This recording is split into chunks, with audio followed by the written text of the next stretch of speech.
panel coming up discussing the Homeowners Assistance Fund, and it will be moderated by Nia Hope from JPMorgan Chase. And so I am tossing the baton to her. Thank you, Stockton, Doug, and Diane for joining me this morning. Good afternoon, everyone. My name is Nia Hope, and I am responsible for housing policy at JPMorgan Chase, predominantly focused on housing market affordability. And I'm really excited to be able to join you all today. We are going to be talking as our last panel, as our last panel indicated, about the Homeowners Assistance Fund. At the height of the pandemic, the percentage of homeowners who had fallen behind at least 3 months on their mortgage increased 250% to over 2 million households. At that time, these households were estimated to owe almost $90 billion in deferred principal, interest, taxes, and insurance payments. While some families have been able to catch up on these arrearages, there's a significant number of households that are still at risk of losing their homes, just as the U.S. economy is poised to emerge from the pandemic. A disproportionate number of them are low to moderate income households and households in communities of color. The American Rescue Plan Act included $9.9 billion for the Homeowner Assistance Fund to provide critical relief to homeowners. And today we are joined by experts in the housing policy world to discuss the fund and how it operates, as well as opportunities to increase the effectiveness, impact, and reach of this critical program to help reach and stabilize the nation's most vulnerable homeowners. So I'm going to start off by just want to make sure that that my microphone is up and that there are no issues. Okay. I'm going to start off by introducing our panelists for today. First, I'm happy to introduce Ms. Julienne Joseph. Ms. Joseph is the Deputy Assistant Secretary in the Office of Single Family Housing, for the Federal Housing Administration at the United States Department of Housing and Urban Development. Ms. Joseph previously served as Associate Director of Government Housing Programs and Member Engagement at the Mortgage Bankers Association. Ms. Joseph, we're delighted to have you. Thank you.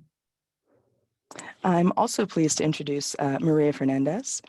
Ms. Fernandez is the Senior Director in the Office of Housing and Regulatory Policy at the Federal Housing Finance Agency, where she is responsible for determining FHFA policies involving Fannie Mae and Freddie Mac's single-family business. Welcome. Thank you, Nia. Next, we're excited to be joined by Mr. Mark McArdle. Mark is the Assistant Director for Mortgage Markets and at the Consumer Financial Protection Bureau, where he works with industry and other stakeholders to help inform the Bureau's regulatory activities. Prior to joining the CFPB, Mark served as Deputy Assistant to the Secretary in the Office of Financial Stability at the United States Department of Treasury. Thanks so much for joining. Thank you. And finally, it's great to round out the deep expertise on this panel with Ms. Meg Burns. Ms. Burns is the Housing Policy Council's Executive Vice President, where she oversees the association's regulatory policy, government affairs, and membership services. Before joining HPC, Meg was a partner at a DC-based housing finance advisory firm. Thank you so much for joining. Thanks, Nia. So we're going to get right into it. Obviously, our last panel, there was so much excitement and energy around the discussion that we want to sort of just bring that directly into our conversation. So I'm going to just go directly into into a bit about the fund, and I'm going to start off with Mark and Meg. Mark, can you tell us just a little bit about what the HAF is? What is the program? What does it intend to do? So the Housing Assistance Fund, as you just described, is there to help stabilize housing markets that have been impacted by COVID. So it's given out to 54 states, and there's also 50 states plus the territories, and the tribes also get some money, and they can design their own programs, and there's some guidance about who should be targeted, but it's a fairly flexible state-run program. Fantastic. Meg, did you have anything that you wanted to add to that? No, It's a good description. Sorry. Okay, great. So, obviously we are, this unfortunately is not our first time at this in the past decade even. So I'm just curious if we could talk a little bit about how the Homeowners Assistance Fund kind of parallels and doesn't parallel the hardest hit fund, and specifically, in the context of how this crisis is different from the last, and how that should inform how we are thinking about the Homeowners Assistance Fund and how it operates. Meg, I'm gonna give that turn that one over to you. Okay, excellent. So I'm going to start. I'm going to start, and I think I'll then toss it back to Mark for more description on the hardest hit fund program.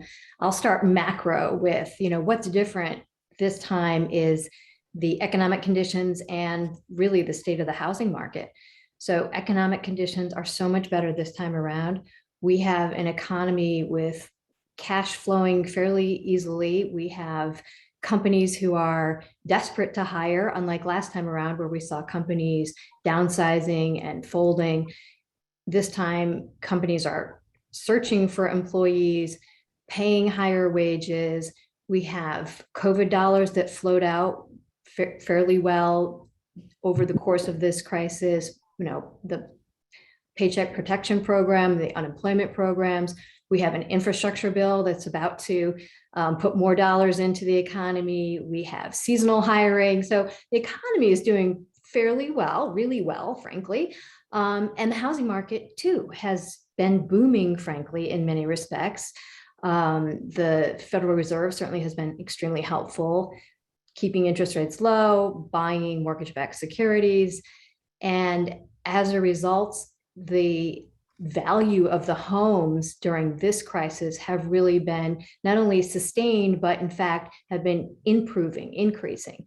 And this means that for a lot of homeowners, the financial hardships that they faced last time around are less severe. It means that, so we have fewer households who are in need this time around. The hardships are less severe. There are more options available for some of the customers, not only because they could possibly sell their homes, but the programs that have been made available to assist some of these homeowners, both what I mentioned previously in terms of dollars in their pockets, but also the loss mitigation, are really very good this time around. And, this means that there's a real opportunity for this program to be very effective. So that's macro, and I'll turn it to Mark to speak a little bit more micro about the difference with hardest hit fund program. Yeah, I agree with everything Meg said. The last crisis was fundamentally different. It was, went right at the housing finance system. Servicers were right at the center of the crisis. You had banks collapsing, you had servicing transferring. There was a national program at the time called HAMP, but there were also states that were severely impacted more than others. The sand states, negative equity. There were, you went to Nevada in 2009 and 10, many properties were underwater by half. And many states had double-digit unemployment rate at the same time. So this was like a huge shock to the system. And so the hardest hit fund was sort of a complement to the national program by giving extra money to the states, design solutions to things that HAMP couldn't really solve for: negative equity, unemployment. And so it was similar in that it's a state-run program, but the type of crisis that it was dealing with was fundamentally different. And they were supposed to sort of come up with tailored solutions. If you were facing negative equity, that was your primary problem, you tried to address that. And if unemployment was your problem, you tried to address that. So that was some of the thinking behind that program then. And are there any lessons coming out of that program? Obviously, Meg, you did a phenomenal job describing some of the macroeconomic circumstances that make this a fundamentally different challenge that we're facing. But do you all see, or where do you all see any of the important lessons that we might take away from our prior experiences? I want to turn, Mark, to you just because you had started down the path, but I do want to maybe open that question up to Julienne and Maria as well, if you all have points that you'd like to add in this discussion. So go ahead, Mark. So I think the problems that the states face today will be the same ones that they face back then, which is there's two key issues every state has to sort of figure out: how to reach consumers in trouble and get them into your system, and how do you interact with servicers effectively. Servicers are not state by state. State servicers are national. And so you have to find a way, and they can't implement 50 different programs. So I think a key lesson from the Hardest Hit Fund over time was keep it simple. You may think you can design a program that, could meet your sort of niche, and you can, the innovation of democracy with the laboratories. But when servicers are national, you can't implement 50 different flavors of the same thing. So early on, we learned by pushing out program models that servicers seem to accept. There was a standardized unemployment assistance program. There was a standardized reinstatement program. There was a very simple recast principal reduction program. So keeping it simple was a key lesson learned. And I'll turn it to the rest for the other things that. And Nia, if it's okay if I jump in, great conversation so far. The one thing that I would like to contribute is how key education will be to this, also for the servicers as well as for the consumer as well. And also, I think the expansion of the utilization of HAF funds for HECM borrowers is important as well. I think that there are some borrowers that are facing some delinquency due to taxes and insurance delinquency, which is a relatively small subset in comparison to the delinquent forward mortgages that are experiencing hardship.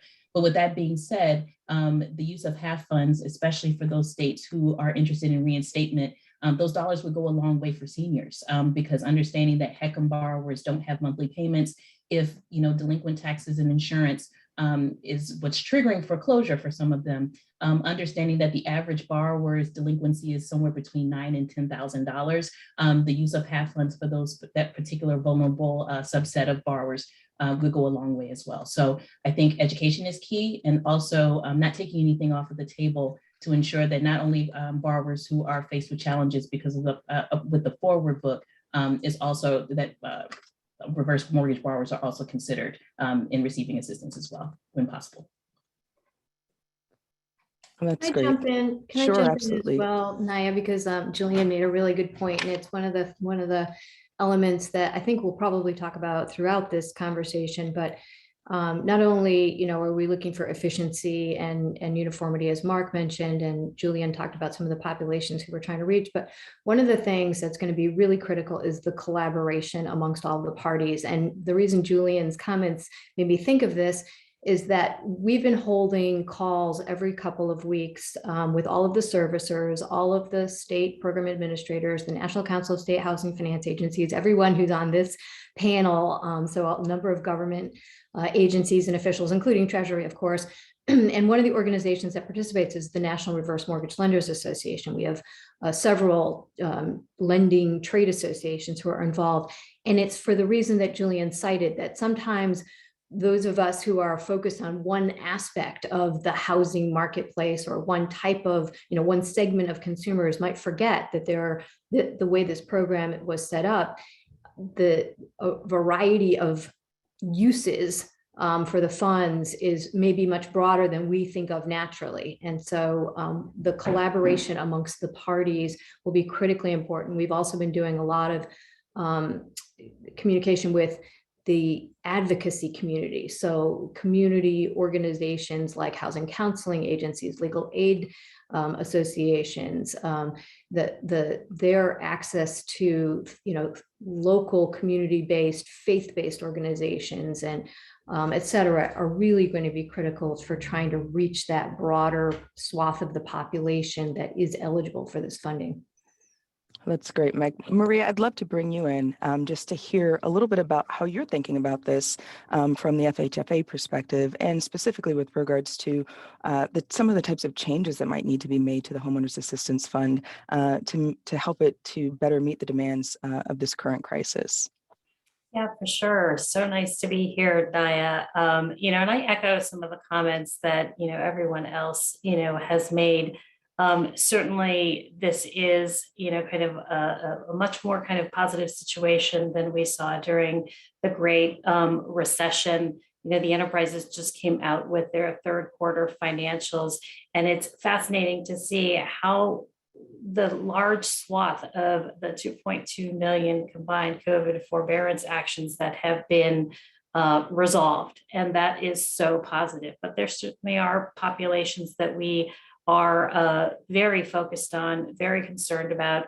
You know, you have about 6% of the enterprises COVID forbearance population that is exiting forbearance and is still delinquent. Now, of course, you know, the enterprises loss mitigation practices have some built-in safety nets. You know, the servicers proactively solicit for loss mitigation, whether it's a streamlined payment deferral or whether it's a streamlined flex mod. But we know that's not going to catch, you know, kind of all of these people. And so that's where, you know, the HAF funds really, you know, complement, you know, these programs and help fill the gap. But it's so important that, you know, there has to be borrower awareness out there. And so, you know, Meg and others have talked about, you know, kind of how do we outreach to the borrower and make sure that they're aware that these funds are there for their use? And how do we make sure that they are aware and know that it's not a scam? I mean, I'm looking at Meg right now and she remembers all of the, you know, all of the events that were done to get Heart 2.0 going, right? You know, and going out into the community with local groups and having these big events so that borrowers knew that, you know, kind of these were legitimate opportunities to help, you know, get them on a better footing. I will also say, you know, we think about the population that, you know, is still in active forbearance, right? The enterprises and, you know, FHA, they did something new for the first time, allowing, you know, long-term forbearances. For the first time, we'll see forbearance going out, you know, 18 months. That's going to be a really interesting population to focus on, understanding, you know, kind of the situation that is facing that borrower. I believe that, you know, kind of there's a reason why they're sitting in longer term kind of forbearance, and they're going to be so ripe for, you know, some HAF assistance.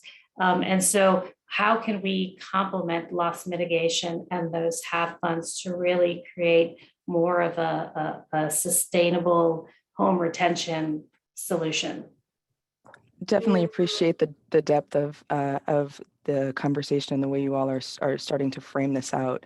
I want to just go a little bit deeper on a little bit of what you just brought out, Maria, which is 2 points. One, around how we communicate. What are the best ways to reach people that are in the greatest need, especially given what we know about the types of distress that some of those families might be facing. And then two, and I'll sort of pass this question maybe first to Julienne so that she can give us her perspective on this. But then two, how are we thinking about the way that this program is going to be executed in consideration of kind of the traditional loss mitigation approaches? How might this be different? What types of things might we need to do differently or be thinking about that are different from the ways that we might normally think about more traditional, shorter term loss mitigation strategies? Great question. And I think that Maria used the word that is most critical in this conversation, which is sustainability. And I think that in making sure that these funds are used and go as far as possible, it shouldn't just be about remedying delinquent mortgages. It should be ensuring that borrowers are able to maintain their mortgages after they're remedied. I think with that being the case, it is imperative for servicers to have conversations and to ask the first question: can you afford your payment or can you not? And I think that once you receive that answer, you then have to make a determination in the options that are available. Specifically as it relates to the waterfall for FHA, our preference is that it's actually done within the incorporation of the waterfall. We look at it as a sandwich, and we don't necessarily want half to be the slices of bread, right? We want the half funds to be utilized when it makes sense as the meat in conjunction with partial claim use.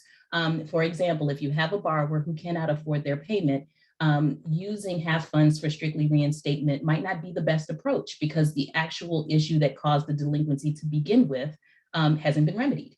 And with the COVID recovery loss mitigation waterfall, borrowers have to be delinquent in order to receive that assistance. So if the money is just dumped up front and brings the borrower current, unfortunately, they would no longer be eligible for recovery loss option. So with that being said, we don't want necessarily for services to go straight to reinstatement for every borrower with a cookie cutter, because that might not be the solution for every borrower.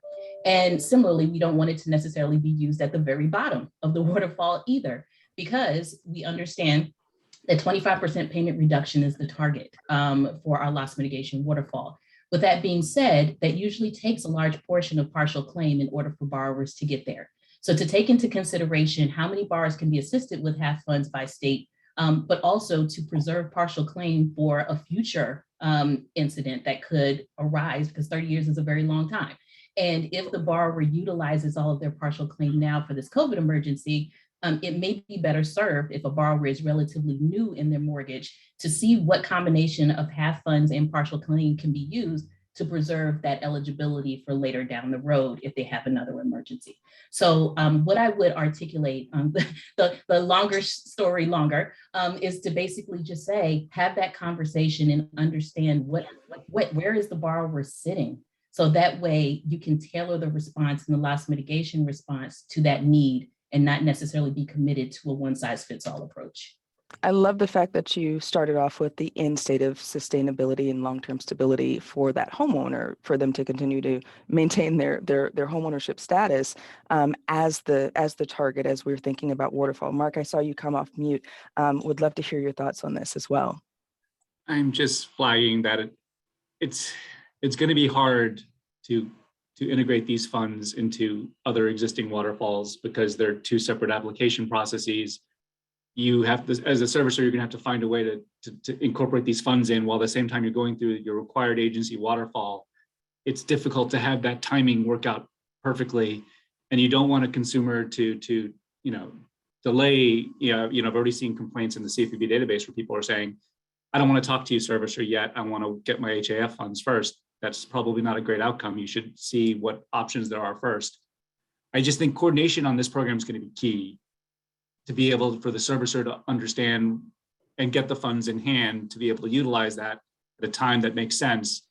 The operational complexity of that is going to be problematic when you're dealing with hundreds of thousands of borrowers at the same time. So I just I'm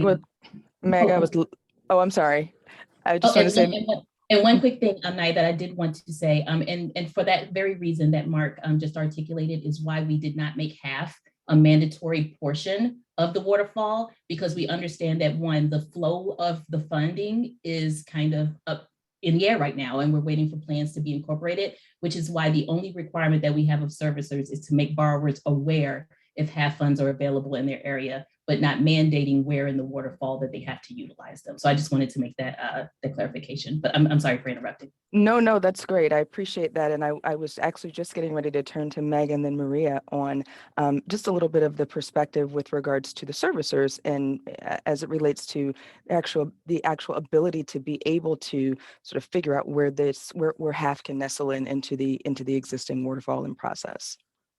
Right. So I popped off of mute because I definitely wanted to follow on to some of the remarks that Mark made about the challenges of trying to combine the two in large part because there are two very distinct processes. The consumer is going to the state and the state is evaluating them for eligibility and to determine how much funding that they could make available to them. And then meanwhile, the servicer is simultaneously perhaps evaluating them for a modification. And one of the things that is of concern to a lot of us is that loss mitigation and loan modifications are very different from half.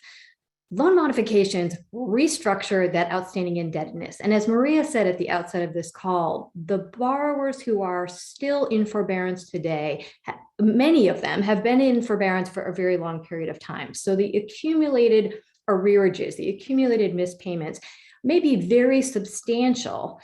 And so restructuring that indebtedness, yes, it gets them back on their feet. They can reperform, but it really does take away from the equity that they would have otherwise accumulated in that property, from the wealth building benefits that we generally point to associated with homeownership. And that is of concern. Half, the beauty of half is it is dollars that pay off that outstanding obligation.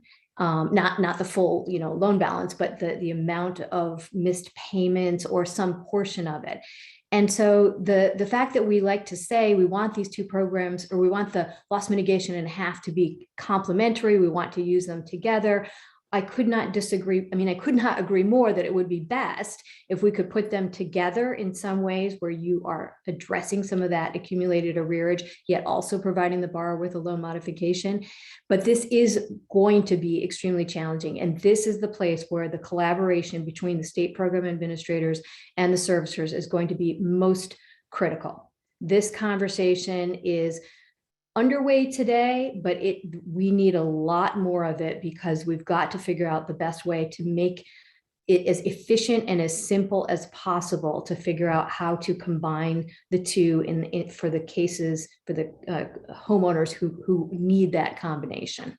So I'll stop there. Yeah, but Meg, I couldn't agree more with you. I do think time is of the essence here. And, we certainly don't want, kind of perfection to be the enemy of the good here. I mean, I think about the time it takes just for the enterprises to, develop, announce, and then for the servicers to implement, new things from whole cloth. It takes a very, very long time. Even the most recent changes or payment deferral and the changes to FlexMod that were on the backs of existing infrastructure took months.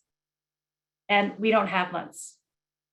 Time is of the essence here. So I do think we need to resist the urge to over-engineer things and simple.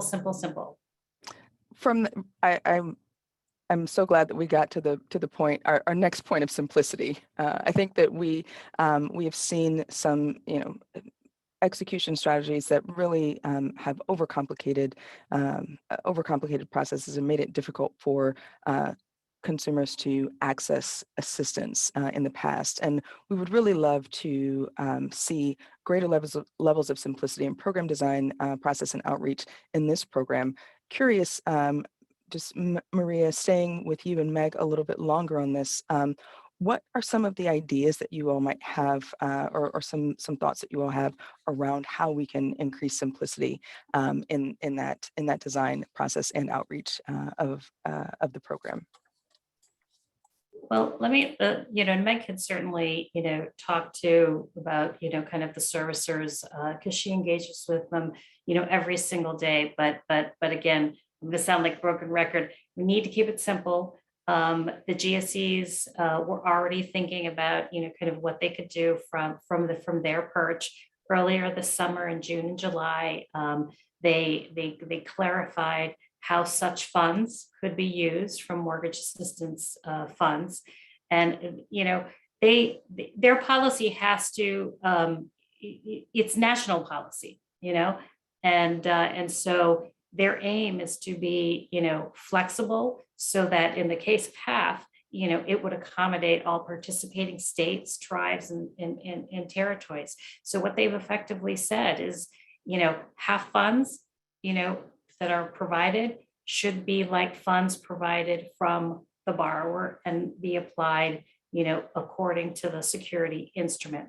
And I think that will be helpful. I will say, I think, we've talked about the immense collaboration and coordination that is occurring. Meg talked about the weekly meetings that are had, but that sort of coordination, it has to occur today and it has to be ongoing.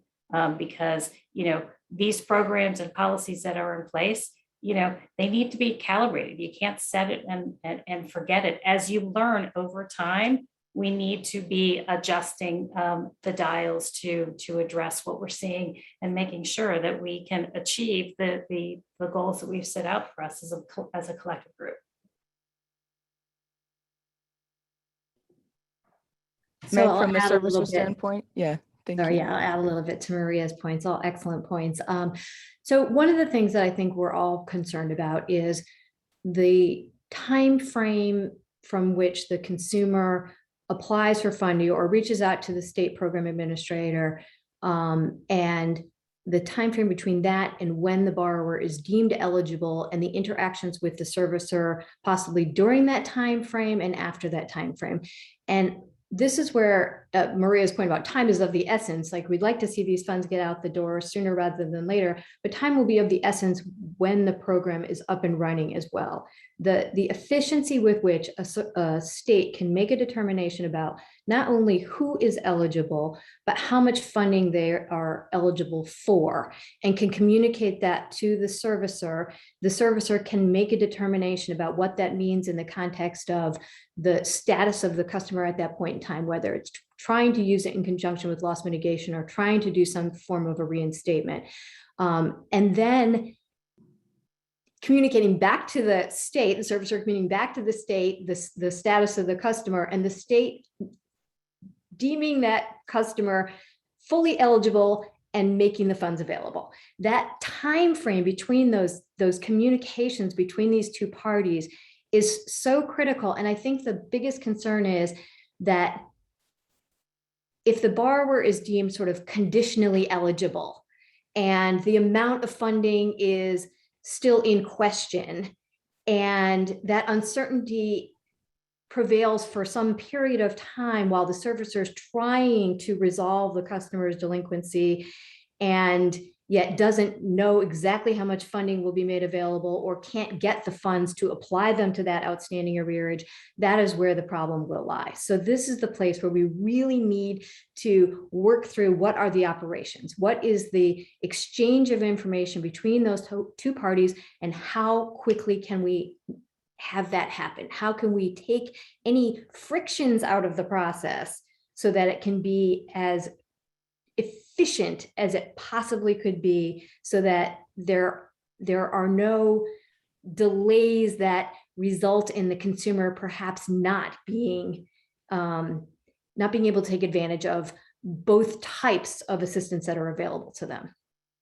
So I would say that that's a place where we really feel strongly that the conversation needs to focus on simple solutions and uniformity across the country to the extent possible. We're not seeing that today. There are definitely some states that are still talking about fairly complex program designs, and we're certainly hoping that we can bring more alignment, more consistency across the country to this particular issue.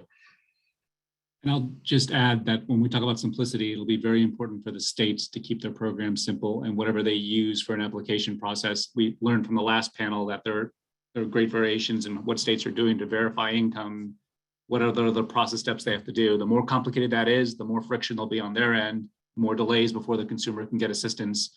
One of the great advantages of this crisis is we have all these streamlined tools now, streamlined mods and streamlined deferrals, where there's very little documentation required. And so there's very little friction for the consumer to get help. It'd be unfortunate if the states added friction with lots of documentation.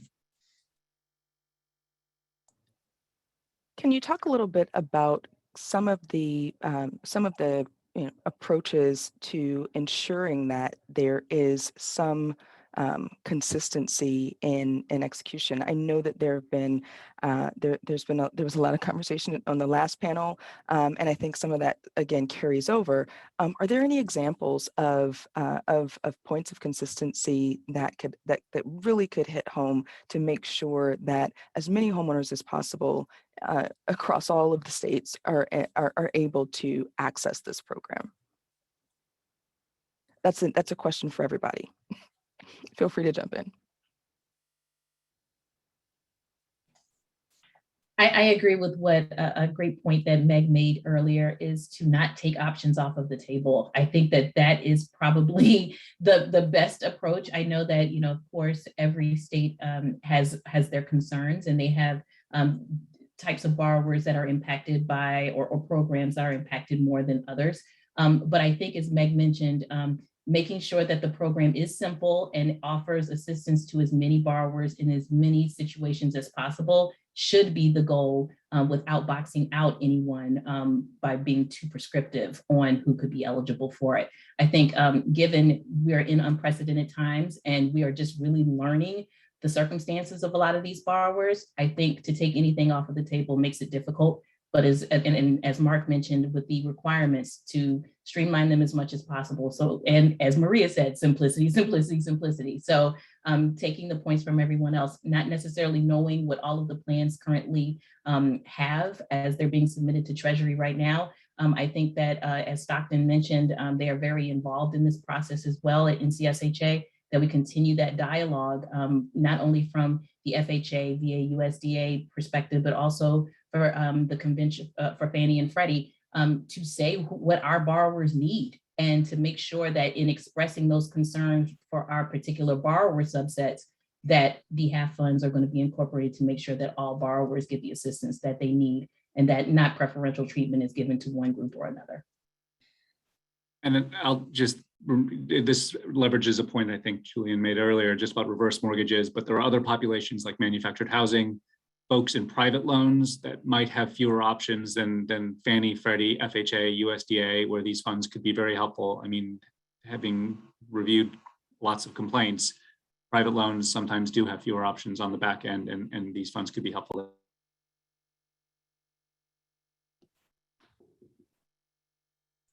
Awesome. Okay, I'm going to go to sort of a transitional question, which is, so we talked a little bit about, Julienne, you talked a little bit about collaboration. What role do you all see collaboration playing in getting HAF up and running sort of quickly and effectively? I'm going to go to Maria to you first for this question, and then would love to hear from others as well. Sure. I think collaboration is key. What's interesting is I think each and every one of us has mentioned the importance of, collaboration, kind of working together, because what we have to remember is that, success here is going to be everybody doing their part. Not only does, Treasury has to approve the plans, but the HFAs need to get their operations up and running. And that includes marketing and outreach and communications. Of course, the servicers need to be ready to go. They have to train their staff. There are, system and process adjustments that need to be made. Critically important are the pipes for the CDF, and for some that might be, routine, especially those servicers that have experience with HHF, but there are some that don't, right? And so kind of new pipes. The enterprises, of course, have been working with, kind of the HFAs and servicers to make sure that they can support, kind of the use of these funds. What I will say is just the conversation needs to continue, because as you can see, there's so many players, so many touch points. It is really complex. And, kind of Meg alluded to the fact that there's this large group, kind of with HBC's leadership, where folks are meeting, weekly. It's the govies, Treasury is there, servicers are there, NCSHA is there, the HFAs are there, and the enterprise is there. Again, everybody's trying to row in the same direction so that we can achieve success. So really, collaboration is a key stepping stone for success. And to add to that, Nia, I think that housing counseling is also going to be critical and crucial in this conversation. As we already know that, in the previous housing crisis, how significant the voices and the housing counseling industry helped facilitate a lot of these loss mitigation options, especially taking into consideration that a lot of these borrowers are scared, they are afraid, and that they know that they're in arrearage. So seeing a 1-800 number come up on their phone from their servicer might not be the most inviting phone call, or you might not see them engaging. And I think that to activate the housing counseling industry, which we've had conversations, David Barenbaum, my colleague in the Office of Housing Counseling at FHA, we were working on doing a campaign to do education outreach for forward borrowers, as well as HECM borrowers and their children and their heirs and surviving spouses, to make sure that we're proactive in order to let them know that resources are available, so they're not necessarily waiting until the notice of intent is there, and then they're having notices put on their door. So with that being said, I think within this context of collaboration, the Housing Counseling Agency will be a long arm for the servicers to reach a lot of those borrowers who are intimidated and are afraid to have that direct conversation in fear of getting more bad news than actually getting solutions. So I think that they're a very important partner in this conversation as well. Absolutely. I think, there was one other point that I was hoping might have a chance to discuss, which is about myth busting. So many, education plays a critical role in that, but there are there's a lot of mythology out there around what this program is and what it's not, and I think that the education can really play a critical role, in mitigating that, so that you do get more folks coming and coming sooner. We know that the bad news doesn't get better with age, but if the assistance is there, there are real opportunities to help people stay in their homes. So. Wondering about a question that I know is relevant to the emergency rental assistance panel that just happened. Obviously, a lot of parallels, but how are you all thinking about the balance between time and precision of implementation? With regards to this program. Obviously, you can go fast and hit the mark ish.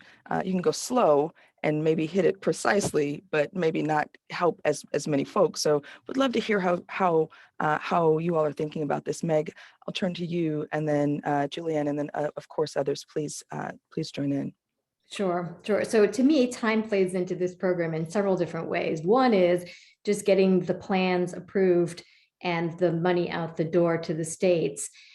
Because that hasn't happened yet, a number of the homeowners who would likely take advantage of this program have now, in fact, gone through loss mitigation, are now in loan modifications that may or may not include second liens, the partial claims that Julienne referred to before. And so they appear to have been helped, and they would not be eligible for $50 if they are delinquent in states where that is a determination of whether you're eligible or not, because some states have said, if you are now performing on your loan, you're not eligible for half money. So the passage of time has reshaped the population that may be served by this program, and that may or may not be a good thing. I would say the other concern about the passage of time, however, is something that Maria referenced, that there needs to be a certain period of time dedicated to servicers onboarding with states. And by the term onboarding, I mean what Maria referenced was that there's a common data file that servicers and states will use to exchange information, and servicers will need to provide states with financial information, account information, so that they can receive the dollars and apply those to the outstanding arrearages and help reinstate loans or use this in conjunction with loss mitigation. So getting those pipes, I like to say the pipes, that infrastructure set up is going to be critically important.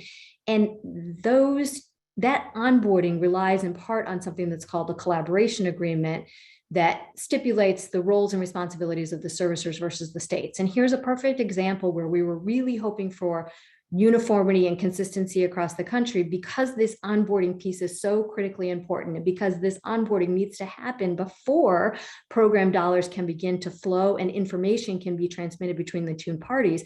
It was really important that this collaboration agreement be as simple as possible, defining these roles and responsibilities without adding a lot of extra requirements that may be embedded someplace else, that may be embedded in investor requirements, that may be embedded in federal, CFPB Reg X requirements, that may be embedded in state requirements. Don't try to embed those in the collaboration agreement. Servicers are already beholden to those and expected to comply with those rules. Just keep it simple. And so that timing is where we are today. And I will say that this is a place where we're trying to spend some time and attention to, again, encourage states to be consistent amongst themselves, so that national servicers don't need to stop and review those agreements before they can onboard and waste more time. When the dollars are ready to flow, we want to be able to immediately begin serving the customers. Yeah, Julienne, I'm going to turn to you in 1 second, but Mark, I want to ask you, how is this playing out as it relates to how, obviously the states are, as this sort of as the time is passing, waiting for approvals, the states are obviously doing things in the background. How they're not just sitting by dormant. How is that manifesting with regards to the experience that consumers are actually having, and kind of, what are, from your vantage point, what are some of the risks in this interim time? Well, I mean, I already identified one risk where it would be a bad outcome if a consumer doesn't engage with their servicer, hoping for this to play out. So, I mean, I would advise all consumers to engage with your consumer frequently and often, and make sure you're talking to them. But yeah, all the states are busy. There's so many things to set up before a program. You have to hire staff. You have to make sure you have all the infrastructure in place, someone to run that CDF that people are talking about. The hiring process on the state level can be just as complicated on the federal level. So, I mean, they have many steps that they're all working on right now. And, Treasury did give out, I think, 10% of the dollars already that they can utilize to help set up their programs and run pilots, which they've all done. I believe some states are even opening up pre-registration, things so consumers can register with the state once the program's up and running. But once they get up and running, that'll be a key thing to make sure that consumers are aware your state is now open. That's helpful. Julienne, Maria, any thoughts there?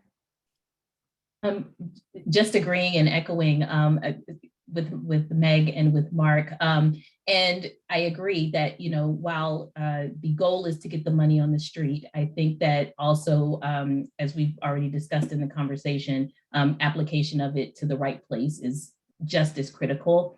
So I think that fast is good, but I also wouldn't want that to compromise the quality of the assistance that borrowers receive either. So I think that while it can be expedited, and I think Meg's suggestion of just kind of like this onboarding reset period to allow people to kind of just digest and process the actual programs that are before us. And of course, we understand that the broader themes, there should be that level of alignment that's there, that some states will, just like with down payment assistance, we understand, we've had this conversation, that there are nuances there by state, but that the overall eligibility requirements should be, somewhat aligned in a perfect world. But with that being said, with the efficiency being as important as it being expedited, should be equally as important, because if not, we will see this as a wasted opportunity of dumping money on to a problem that is so much broader for some borrowers, that if it's just speed is the only concern, to say I finished my meal first,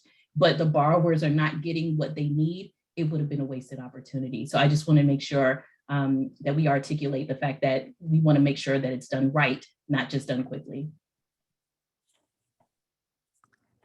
And a question from the audience, from the Crystal Ball files. Do any of you all have a sense of when the Treasury will begin communicating plan approvals? Nobody? No wagers? Okay, that's reasonable. Maria? I certainly don't want to step over too far, but my understanding is that they're going to really try to do a whole lot before the end of the year. I can't really quantify that, I can't pull my Will Corbett hat on, but I know they're working hard, and hopefully by the end of the year. Oh, that's great. Thank you. I'm tracking some of the questions from the audience and wanting to weave those in. So thank you all for playing the crystal ball round. Next question I want to ask, really just regarding opportunities moving forward. How can we best market the fund and get it to the people who need it most? I know we've talked a lot about outreach, but how is marketing and advocacy going to impact execution? We talked a little bit about housing counseling. I've got a question from someone in that regard as well. But Mark, I want to start with you and then pass it around to others that might have thoughts. Yeah, so this is one of the more fun parts of the Hardest Hit Fund, was just the way states were able to leverage both some of their local resources to get the word out, their state unemployment offices, other state programs. They were able to sort of do innovative things at the local level. And then I think it's going to be important for this program also to have a national effort too. So, we have the interagency housing hub at consumerfinance.gov/housing. So, there'll be information there about when the program's open. and Treasury will have information. And then there'll also be outreach campaigns where CFPB has an outreach campaign going. There's the Not Okay, It's Okay campaign, which is tailoring some of the resources to these state programs. So when the states start opening, I think it'll be a collaborative effort from everybody on this call, housing counselors, the states, all working together to try to get the word out. You know, the state is now open. You can start applying and making sure that folks know that the resources are available. I think one other opportunity is, I mean, there will be folks starting to move toward the foreclosure process starting in next year. And so, you know, when the first notice and filing goes out, there might be an opportunity there for folks to be made aware of these resources. Not all their options are done yet. So I think we do have some opportunities here, and this will be key because if nobody knows about this program, it can't help. So. That's great, Mark. Thank you so much. Curious about how you all are thinking about what this timeline looks like. And Maria and Julienne, I'm going to go to you all for this this question, but how are you thinking about the timeline for HAF and kind of how it is going to, how the timeline both for the approvals and the actual execution of the program will ultimately impact or can ultimately impact the end state goal of homeowner stability?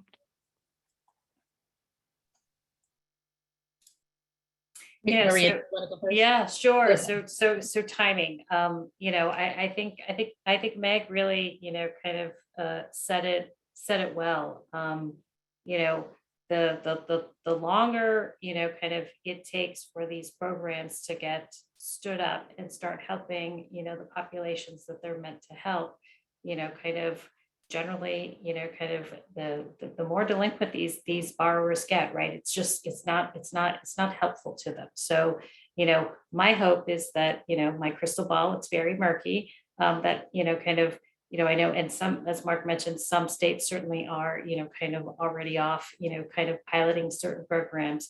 But, you know, kind of my hope is that, you know, kind of, you know, by year end, hopefully a majority of the plans will get, you know, approved. Hopefully some of these bigger questions around kind of, you know, the agreements, you know, and all of these operational kind of items can get, you know, kind of addressed so that we can start moving and start helping the populations that, you know, need to be helped.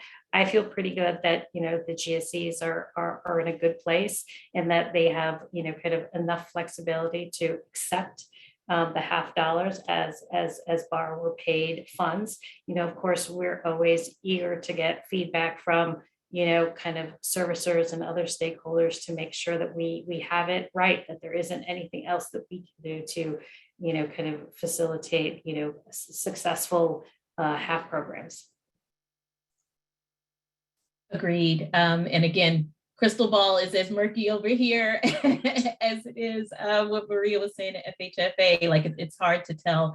I think too, what we have done at FHA is that we are trying to, in the midst of the HFAs working on their plans and getting the HAF money out the door, that borrowers are not in a position where they feel that they are getting what's behind door number 2, meaning that they feel that the assistance that they're getting is still adequate. I think that that's why we wanted to go as deep as we could with the partial claim to give as much assistance as possible with the current waterfall the way that it is.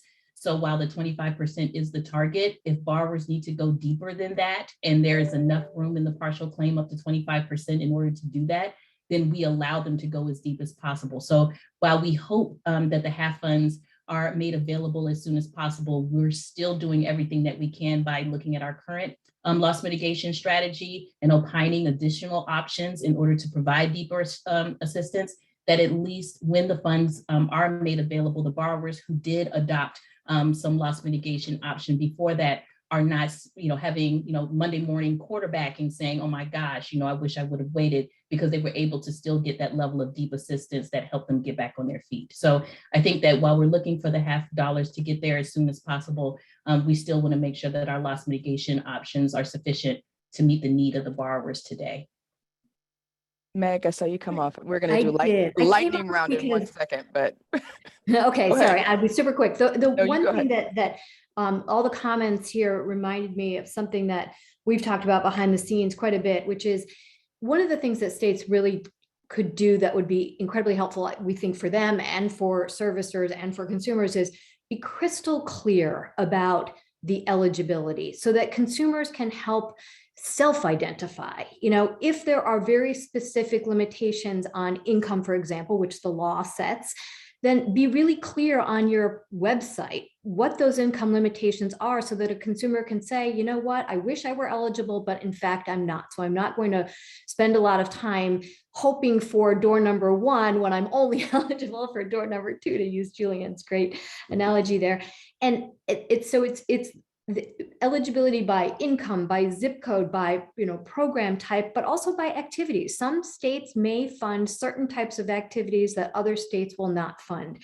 And when I say activities, I mean certain types of property expenses that have been missed by the consumer could be covered by $50 in certain states that maybe other states won't cover. And so that kind of information being crystal clear, unambiguous, very transparent on the state's websites, even if they could do some of that today, I think it would be really, really helpful, because it gets to the heart of one of the points that Mark made earlier. We don't want to see consumers waiting to see if they can access $50 and not taking advantage of the loss mitigation that's available to them today. And God forbid that they wait and then aren't even eligible, then that's the worst case scenario. So I just wanted to add that. No, I think that's extremely helpful, and just sort of bringing us, we're in the last few minutes of the panel, and it's just been such a delight to have a chance to talk with you all this afternoon.